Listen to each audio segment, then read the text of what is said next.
Hi hello ನಮಸ್ಕಾರ. Speed news ವಿಶೇಷ ಕಾರ್ಯಕ್ರಮಕ್ಕೆ ಸ್ವಾಗತ. ನಾನು ಸುನಂದ ಅನ್ಸೂಯ. ಮಂಗಳವಾರ ಅಂದರೆ ನಿನ್ನೆ ಬಿಜೆಪಿ ಕಚೇರಿಯಲ್ಲಿ ದಾವಣಗೆರೆ ದಕ್ಷಿಣ ಕ್ಷೇತ್ರಕ್ಕೆ ಸಂಬಂಧಪಟ್ಟಂತೆ ಒಂದು ಪ್ರಣಾಳಿಕೆಯನ್ನು ಬಿಡುಗಡೆ ಮಾಡಿ ಆರ್ ಅಶೋಕ್ ಅವರು ಮಾತನಾಡಿದ್ದಾರೆ.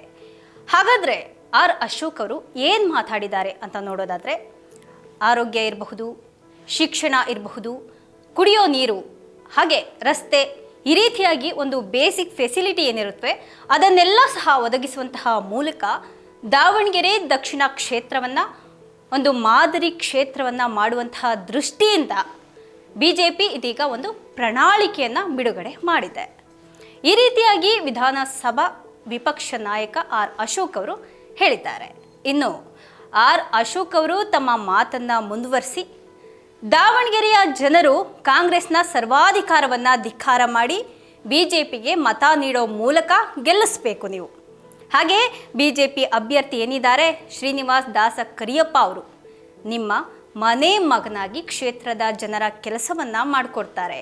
ಜೊತೆಗೆ ಎಲ್ಲರ ಒಂದು ಕಷ್ಟ ಸುಖ ಏನಿರುತ್ತೆ ಎಲ್ಲವನ್ನ ವಿಚಾರ ಮಾಡ್ತಾರೆ, ಅದಕ್ಕೆ ಪರಿಹಾರವನ್ನು ಸಹ ಕೊಡ್ತಾರೆ. ಈ ರೀತಿಯಾಗಿ ಒಂದು ಭರವಸೆಯ ಮಾತುಗಳನ್ನು ಜನಗಳಿಗೆ ಆರ್ ಅಶೋಕ್ ಅವರು ಕೊಟ್ಟಿದ್ದಾರೆ.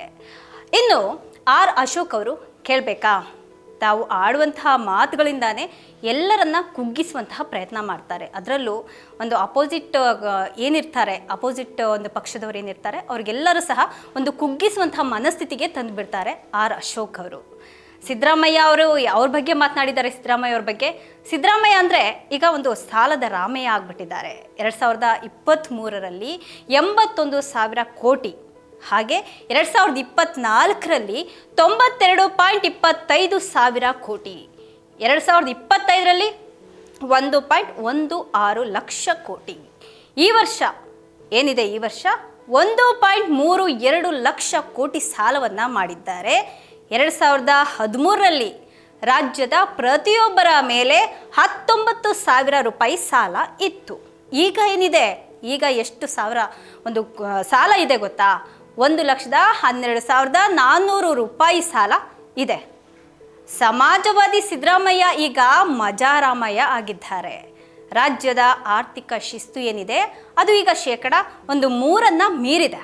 ಆದರೂ ಸಹ ಎಷ್ಟೋ ಯೋಜನೆಗಳಿಗೆ ಹಣವನ್ನು ಕೊಡದೆ ಒಂದು ಬ್ಲ್ಯಾಕ್ ಮ್ಯಾಜಿಕ್ ಮಾಡಿ ಆರ್ಥಿಕ ಶಿಸ್ತು 3% ದಾಟಿಲ್ಲ ಅಂತ ಜನಗಳಿಗೆ ತೋರಿಸ್ತಾ ಇದ್ದಾರೆ ಸಿದ್ದರಾಮಯ್ಯ. ರಾಜ್ಯದ ಆರ್ಥಿಕ ಸ್ಥಿತಿ ICUನಲ್ಲಿ ಇದೆ ಅಂತ ಸಿದ್ದರಾಮಯ್ಯ ಅವರು ಎಲ್ಲರನ್ನ ಯಾಮಾರಿಸ್ತಾ ಇದ್ದಾರೆ. ಅಂದರೆ ನಮ್ಮ ರಾಜ್ಯದ ಆರ್ಥಿಕ ಸ್ಥಿತಿ ಸಿಕ್ಕಾಪಟ್ಟೆ ಕುಗ್ಗಿದೆ, ನಮಗೆ ಕಷ್ಟ ಇದೆ, ನಮಗೆ ಎಲ್ಲದಕ್ಕೂ ಒಂದು ಸ್ಕೀಮ್ ಏನಿದೆ ಅದಕ್ಕೆಲ್ಲ ಸಹ ನಮಗೆ ದುಡ್ಡನ್ನು ಕೊಡೋದಕ್ಕೆ ಆಗ್ತಾ ಇಲ್ಲ ಅಂತ ಹೇಳಿಬಿಟ್ಟು ಸಿದ್ದರಾಮಯ್ಯನವರು ಜನರನ್ನೆಲ್ಲ ಒಂದು ರಾಜ್ಯದ ಜನರೇನಿದ್ದಾರೆ ಅವ್ರನ್ನೆಲ್ಲನೂ ಸಹ ಯಾಮಾರಿಸ್ತಾ ಇದ್ದಾರೆ ಅನ್ನೋದು ಒಂದು ಆರ್ ಅಶೋಕ್ ಏನಿದ್ದಾರೆ ಅವರ ಒಂದು ಕಂಪ್ಲೇಂಟು. ಹಾಗೆ ತಾವು 17 ಬಜೆಟ್ಗಳ ಚಾಂಪಿಯನ್ ಅಂತ ಹೇಳ್ಕೊಳ್ಳುವಂತಹ ಸಿದ್ದರಾಮಯ್ಯ ಅವರ ಒಂದು ಅಧಿಕಾರ ಅವಧಿಯಲ್ಲಿ 1 ವರ್ಷಕ್ಕೆ 45,600 ಕೋಟಿ ಬಡ್ಡಿಯನ್ನು ಕಟ್ಟಬೇಕಾಗ್ತಾ ಇತ್ತು. ಒಂದು ದಿನಕ್ಕೆ 125 ಕೋಟಿ, 1 ಗಂಟೆಗೆ ಬಂದರೆ 5.25 ಕೋಟಿ ರೂಪಾಯಿ ಬಡ್ಡಿ ಆಗ್ತಾ ಇದೆ ಅಂತ ಆರ್ ಅಶೋಕ್ ಅವರು ಹೇಳ್ತಾ ಇದ್ದಾರೆ. ಇನ್ನು ಬಿಜೆಪಿಯವರು ಅಧಿಕಾರದಲ್ಲಿದ್ದಾಗ ಅಭಿವೃದ್ಧಿನೇ ಆಗಿರಲಿಲ್ಲ, ಈ ರೀತಿಯಾಗಿ ಸಿದ್ದರಾಮಯ್ಯನವರು ಹೇಳ್ಕೊಂಡಿದ್ರು. ಇನ್ನು ಸಿದ್ದರಾಮಯ್ಯ ಅವರು ಯಾವ್ಯಾವ ರೀತಿಯಾದಂಥ ಒಂದು ಅಭಿವೃದ್ಧಿಯನ್ನು ಮಾಡಿದ್ದಾರೆ ಅದರ ಒಂದು ಕುರುಹಾಗಿ ಒಂದೇ ಒಂದು ಕಲ್ಲನ್ನು ತೋರಿಸಲಿ ಸಾಕು ಅಂತ ಹೇಳಿ ಆರ್ ಅಶೋಕ್ ಅವರು ಸವಾಲನ್ನು ಹಾಕಿದ್ದಾರೆ. ದಲಿತರ ಚಾಂಪಿಯನ್ ಅಂತ ಹೇಳ್ಕೊಳ್ಳುವಂತಹ ಸಿದ್ದರಾಮಯ್ಯ ಅವರು ದಲಿತರ ಅಭಿವೃದ್ಧಿಗೆ ಮೀಸಲಿಟ್ಟಂತಹ ಅನುದಾನವನ್ನು ಹುಲಿ ಸಾಕೋಕ್ಕೆ ಕೊಡ್ತಾರೆ. ರಾಹುಲ್ ಗಾಂಧಿಯನ್ನ ಮೆಚ್ಚಿಸೋದಕ್ಕೆ ವಯನಾಡಿಗೆ 20 ಕೋಟಿ ಹಣವನ್ನು ಕೊಟ್ಟಿದ್ದಾರೆ. ನಮ್ಮ ರಾಜ್ಯದ ಭಿಕ್ಷುಕರು, ಅನಾಥ ಮಕ್ಕಳಿಗೆ ಹಣವನ್ನು ಕೊಡೋದಕ್ಕೆ ಸಿದ್ದರಾಮಯ್ಯ ಅವರಿಗೆ ಯೋಗ್ಯತೆ ಇಲ್ಲ.